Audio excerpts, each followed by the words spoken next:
Hi friends, இது பயறுங்க. இது கேரளத்தில் இது பேர் பயறுன்னு சொல்லுவாங்க. நம்ம ஊரில் இது என்ன சொல்கிறாங்க தெரில.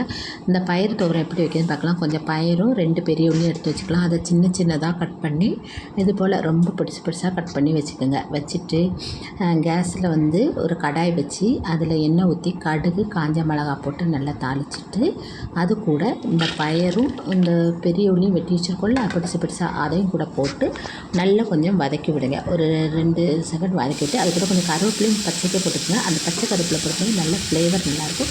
கொஞ்சம் உப்பும் போட்டு நல்ல ஒரு 5 மினிட் நல்லா அந்த எண்ணெயிலையும் வதக்க மாதிரி நல்லா வதக்கி விடுங்க.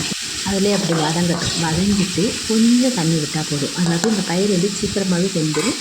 அது கொஞ்சோண்டு ஒரு 1/2 கிளாஸ் தண்ணி விட்டு அந்த பயிர் முழுகிற அளவுக்கு தண்ணி விட்டுட்டு அதை மூடி வச்சுருங்க. அது வேகட்டும். அந்த சமயம் நமக்கு அதுக்கு தேவையான அரைப்பு, அதாவது மசாலா அரைச்சிடலாம். என்ன மசாலான்னு பார்த்திங்கன்னா, கொஞ்சம் தேங்காய், ஜீரகம், வெள்ளைப்பூடு, மஞ்சப்பொடி, வத்தல் பொடி, மிளகாத்தப்பொடி இவ்வளோ போட்டு கொஞ்சம் பிறுபிறுன்னு இதே மாதிரி அரைச்சி வச்சுக்கிடுங்க. அதுக்கப்புறம் பாருங்கள், இந்த பயிர் நல்லா வெந்துடுச்சு, தண்ணிலாம் நல்லா வத்திடுச்சு. இந்த ஸ்டேஜில் நம்ம அரைச்சி வச்ச மசாலாவை இது கூட போட்டு ஒரு 10 செகண்ட் கிளறி விட்டால் நமக்கு சூப்பரான பயிர் துவரம் ரெடி ஆயிரும். இந்த துவரம் நம்ம சாம்பார் சாதத்து கூட, தயிர் சாதத்து கூட, மீன் குழம்பு கூட எல்லா கூடயும் வச்சு சாப்பிட்லாம். இது போல் செஞ்சு பார்த்துட்டு எப்படி இருக்குன்னு கமெண்ட் பாக்ஸில் கமெண்ட் பண்ணுங்கள்.